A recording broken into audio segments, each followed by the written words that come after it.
ومن أحسن قولا ممن دعا إلى الله وعمل صالحا وقال إنني من المسلمين.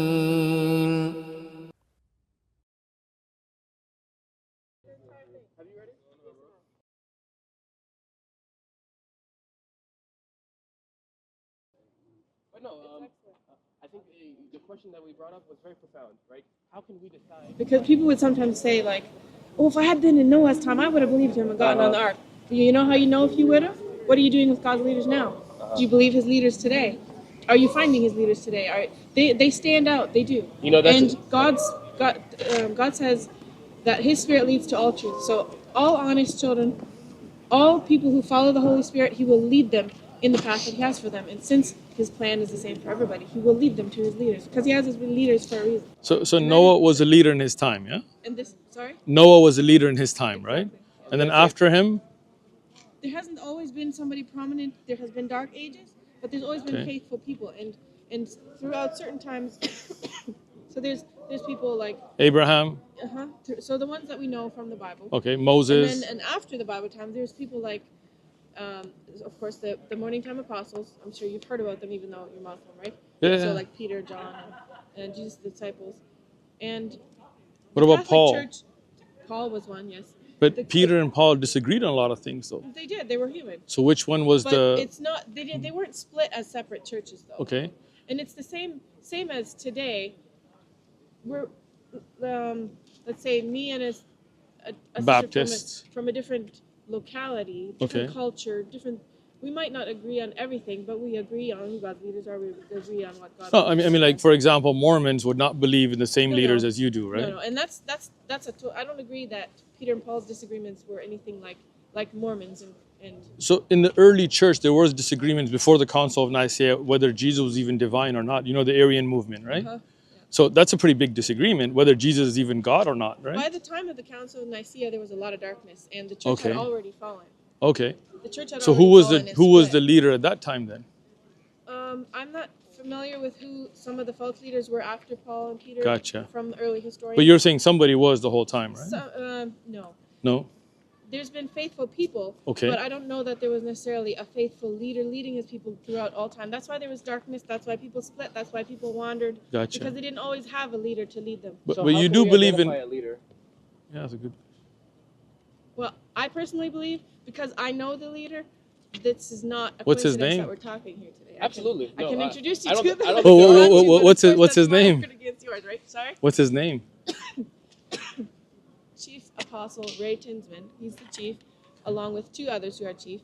There's 11 others who are apostles, and they lead the church globally. What's the name of the church? Church of God. It's just non-denominational. We believe everybody who is a child of God is part of us, is our brother and our sister. Do you believe in the Bible? Yes, absolutely. Do you believe it's the Word of God? Yes, absolutely. Without error?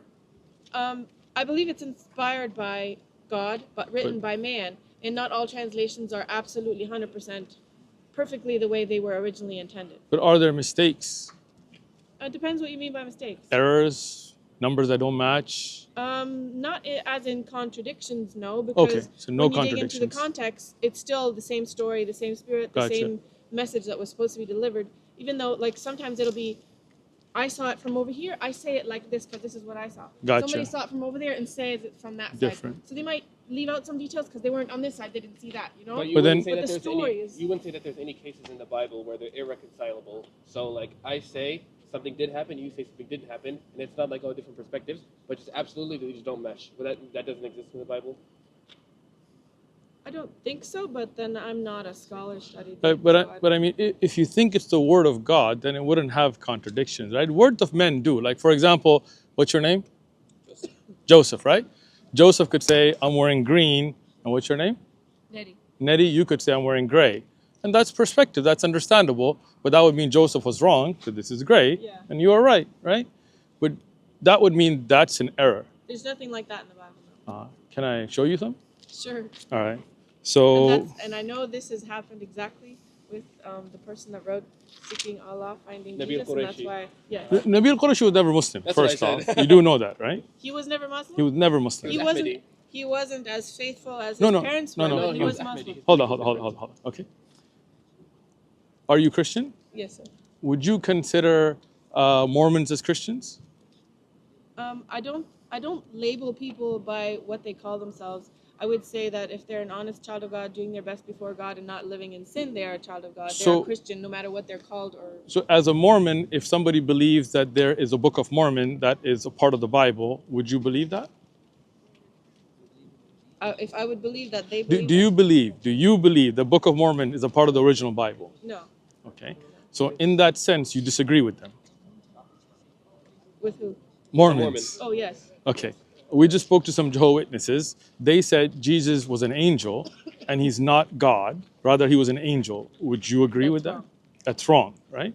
So you would not say that Jehovah's Witnesses are on the same Christian belief as you, right? They're not in the same belief. I'm not saying, though, that there's no people among them that have a sincere heart before God and that would be clear before God. I didn't That's ask not for me you. to say. I didn't ask you to judge their hearts, Okay, yeah. right? I'm just saying, as a Christian, you would say that is not the Christian belief, right? Right, that's not the no. Okay. So there is a group called Qadianis who believe there's a prophet after the Prophet Muhammad, peace be upon him, right? And we as Muslims, we disagree. We say no, because the Quran clearly states the Prophet Muhammad was the last prophet, right? So those are not considered Muslims because they don't conform to the base Muslim belief, right?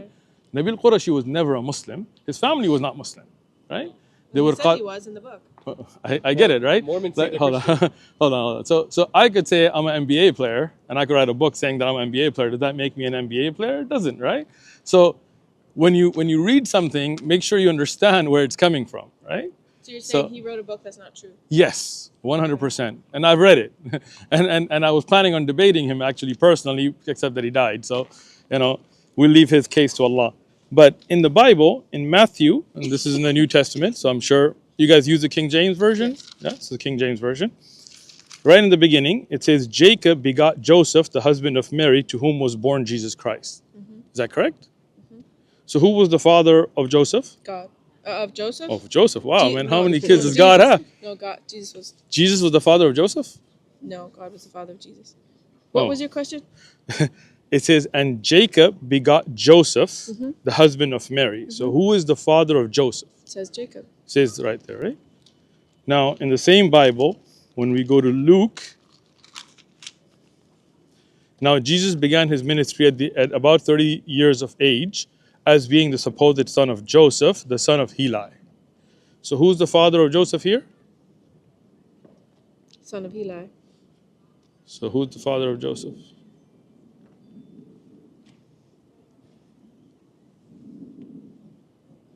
And what is your point? Is that a clear contradiction? I don't know. Take a look at it. I don't believe the Bible has contradictions, so that's maybe But a different person with different records. I don't know. Okay, so what's your father's... Oh, hold on. Okay. Nidhi, right? Right? What's your father's name? My father's name If is you don't Bill. mind me asking. You can give me a fake one if you like. It doesn't matter. It's actually a good example because most people call him Bill. He would write his name as Bill. But someone else, like his parents who named him Wilhelm, might say Wilhelm. So that could be the same thing. Someone Now- writes my name, my dad's name is Bill. Someone else writes his name is Wilhelm. I got you. Relax. So your father's name is Bill or Wilhelm, right? Here you have Heli and Jacob. But when you keep going, Matat is different as well. Milchi is different as well. In fact, there are 14 missing generations in one. In fact, they don't even go to the same son of Abraham. So one of these genealogies doesn't match the other. I have gone through that, and I don't know if it's the same thing, but I have gone through that and found that the one genealogy went to Joseph's line, and one went to Mary's line. Sure. Which one went to which? I'm not sure. This says the son of Heli. So this is obviously not that one. So this is Joseph's, right? Do we agree? Okay. Let's go back to the first one then. This one says Jacob begot Joseph, the husband of Mary, not Mary. So this one is also Joseph's. So which one is Mary's? Jacob and Heli. Oh, no. You said one of these genealogy goes through Mary. No, the one I've studied, there's at least 4, right? There's 2 that I know of. If you know another one, then let me know. And I'm showing you both. And both of them only go through Joseph. And they don't match throughout. This is not a debate. When you go home, do a side-by-side reading. Well, I'm going to have to look at my notes because I Good. studied it thoroughly and I wrote down all the names. Excellent. One was Joseph's and one was Mary's. So I'm showing you both. Which one is Mary's? No, but this is, both are Joseph's here on this Okay. side. So these are the only two ones, More. not that I know of, and I've read the I studied all Bible. 4 Gospels. I'll just have to review that. I don't believe there's any other genealogies in the Gospels for Jesus except these two. You can look it up if you have. You can Google it. When you go home, go through your Bible. Again, if you see what I'm telling you, the truth, as a seeker of truth, then you can seek the truth at home. We're not here to put anybody in the spot. It's to open your mind. I studied the Bible. I love Jesus, as it says on my hat, right? I love Moses. I love Abraham. I love Muhammad. Peace be upon all the prophets. We love them all. But we should always want to follow the truth, not just where you're born, not just what you're raised with. If you see something to be the truth, I you wasn't should. raised with this, actually. It's where God led me. I'm not saying you were, right? But I'm just saying that just because you're raised with something, or if you go somewhere, it doesn't mean that that has to be the truth, right? I was raised going to church myself. I went to all different types of churches. But have you ever read the Quran? Parts of it. Read the whole thing. I'll give you one as a gift, free, right? And I think I have one. Well, this one's free. Yeah. But see, read it with an open heart, and then if you find it to be the truth, follow it. If anybody else wants one, it's free as well. So when you look at, for example, Judas, how did Judas die? He hung himself. Okay. So then he threw down the pieces of silver in the temple, departed, and went and hanged himself, right? That makes sense?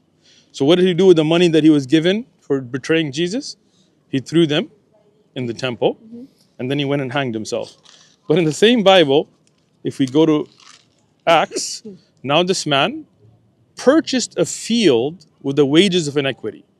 So here he didn't throw the money in the temple, he went and bought land. Oh, but it is. Men and brethren, the scripture had to be fulfilled, which the Holy Spirit spoke before the mouth of David concerning who? Judas. That's not talking about Judas. Judas. Who became a guide to those who arrested Jesus, for he was numbered with us and obtained a part of his ministry. Now this man, Judas, purchased a field with the wages of iniquity, and falling headlong, he burst open in the middle, and all his entrails gushed out. He doesn't have to have personally bought that, though. Somebody could have taken that money because he hung himself and bought that field with that money because it was a disgrace to pay for the field so that didn't need to be used for anything else. Now this man purchased. Yeah. Not somebody else purchased, this man. Money. And he died. Can you purchase for someone else and it's called someone else did it because he did it with his money? But you then, were just the but then the businessman? person would have purchased it, and it doesn't say that in the verse. You're giving what's not, and that's not even the point. The point is, how did he die? Did he fall headlong or did he hang himself? You just said this is not about Judas. That's the same thing. That's not the same thing. If you hang yourself or you fall and die, that's not the same thing. You know it's not the same thing. Come on, right? Like, be honest, right? If I said, hey, she tripped and fell headlong, meaning in movement, and died, and she said she hung herself, you know that's not the same thing. Okay, I see your point. All right. Do you want to take a picture of these or write these down to look when you go home, look them up? I can do that, yeah. Excellent. Now, if we look at Mishal, therefore Mishal, the daughter of Saul, had no children to the day of her death. Is that correct? Right? The same Mishal, when you go in the same chapter, in the 5 sons of Mishal, the daughter of Saul. How can a woman have no children to the day of her death and have 5 sons? Handmaid. No. Handmaids, those are not her children then. Abraham's wives called them their children. Abraham had Hajab. Jacob's wives. They had handmaids and they called them their children. Were they born from Jacob's sperm? Yes. Then those are their children. But how can a woman have no children, not the father, the woman, and have 5 children? The handmaid. The wives called them their children. They did, just like Sarah was going to. And then later she rejected him after. Okay, I'll tell you what. Isaiah was 22 years old when he became king and reigned 1 year in Jerusalem. Is that correct? And his mother's name was? Athaliah. The granddaughter of? Omri. In the same Bible, Isaiah was 42 years old when he became king and reigned 1 year in Jerusalem. And his mother's name was Athaliah, the granddaughter of Omri. So was he 22 or 42? It doesn't shake me though, because as I said, the Bible was written by man. Okay, so those are clear, like he's asked you before, are there clear, unreconcilable numeric contradictions? You said no. But those are right. Contradictions. That is a numeric contradiction. Okay. Those numbers don't match. Okay. It cannot be 22 and 42. The idea about these is, like I said earlier, they're irreconcilable. So my question now is, you mentioned before, I don't believe, this is what you said. You said, I don't believe that there are contradictions in the Bible. I believe it's the Word of God and it should be perfect. It's inerrant, right? That means there's no errors. Does this at least prove, right? You can look into it yourself, but does this at least prove that there's something more to it that you were ignorant of before? There's nothing wrong with that. There's no shame in saying, I need to look into this. But does it at least show that, hey, there's something I should know about? Because none of us know everything, right? So to say that, yeah, there's nothing to look into. I feel like you're coming from the understanding of what most of the world's Christianity would say about the Word of God, and I don't believe the same. What's that? That it is like that this right here, this book right here, with these physical words, are the inerrant Word of God. It was written by man. Okay. With different perspectives and the possibility of humanity being right in there. Okay, so that means there are errors in here. Depends what exactly you mean by errors, but let me be clear. The examples you gave me don't shake me because it just proves the humanity of the writers. Once again, so that would mean human tempering and errors, meaning either he was 22 or 42. I can show you 100 of these if you like. So when you know a book is filled with errors, how can you base your salvation on it? Because you don't go by the numerical errors that the humans made that wrote it. Again, you go by the message that they got from God. Right? But if you know there are errors in it, how do you know how many errors and how much of it didn't affect the belief? Even if you look at the resurrection of Jesus that counts, they don't match. And you know that, right? About the Mary and about the... You want me to show it to you? No. Okay. You don't want to see it? I see the pattern you're going on. It doesn't shake me. So meaning the resurrection of Jesus is not a core concept of your belief? Of course. And I would like to introduce you to the person who can show you what I'm trying to say. Sure. I would like to give you somebody's contact. No problem. Look, I can speak to that somebody. I'd love to have a conversation online, offline, any way they like. No problem with that, right? But my greater concern is you as a person, and from your body language, I can see that what you said earlier is not true.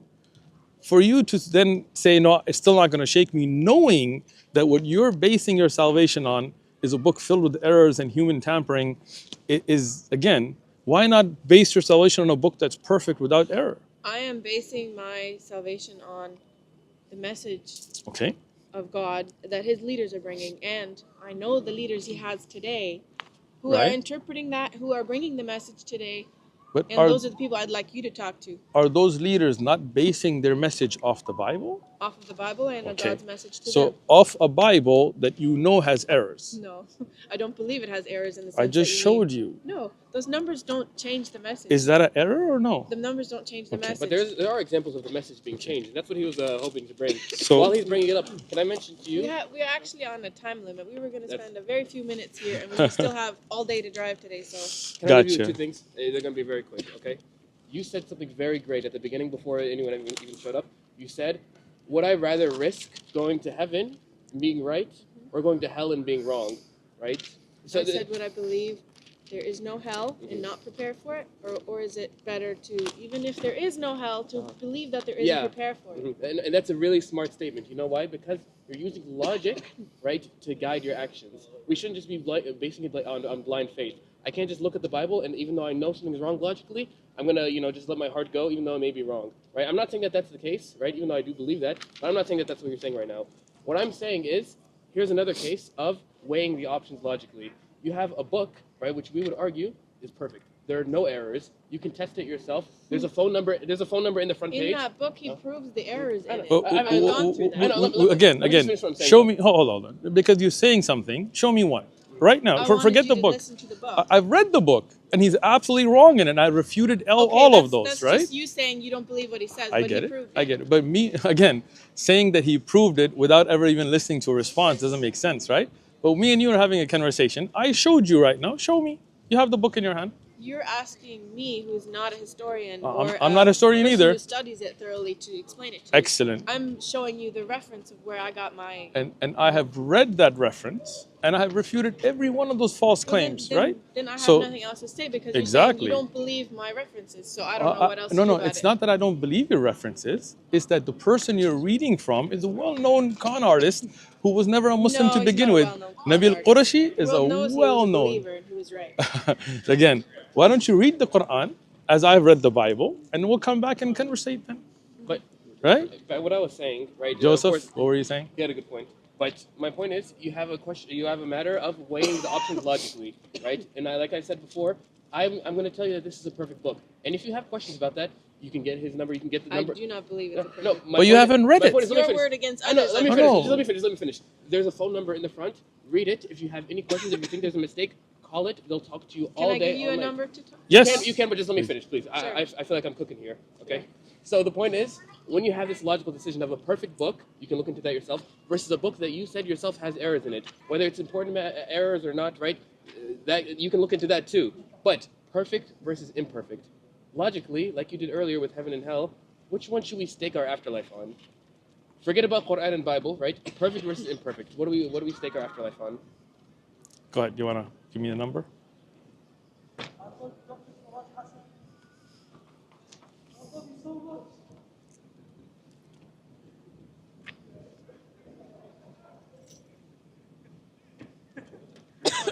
This one?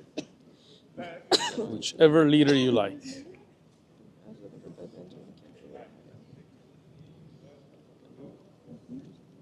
You have it? I think I do somewhere. All right. While you're looking up the number, this is regarding the resurrection of Jesus. And his disciples went out and came unto the city and found it as they had left it, and said to them that they prepared the Passover. In the evening he came with the 12.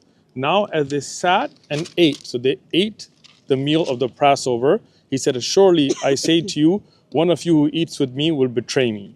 Right? So the betrayal of Jesus was at the dinner, and the day after they took him to be crucified after the Passover, right? But if you go in John, now it was the preparation day of the Passover, about the 6th hour, and he said to Jesus, behold your king, and they cried out, away with him, he's not our king. This is showing the crucifixion before the day of Passover. So was Jesus crucified after the Passover or before? He wasn't crucified there. That's when they condemned him. This is the preparation day when they hung him and they took him No, after. it says away with him, crucify him. That's when they condemned him. That's not when they put him on the cross. So when they took him, when they said crucify him, was that after the dinner or before? After. Okay. So here, this is the day of preparation. When the Romans said that this is your king, and they said, take him and crucify him. Here onwards, there is no dinner in John. So they never ate the dinner in the account from John.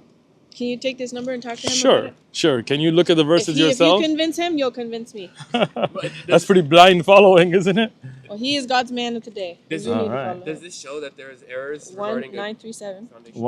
937. 1937. Just type it in if you like. I don't see it. Okay.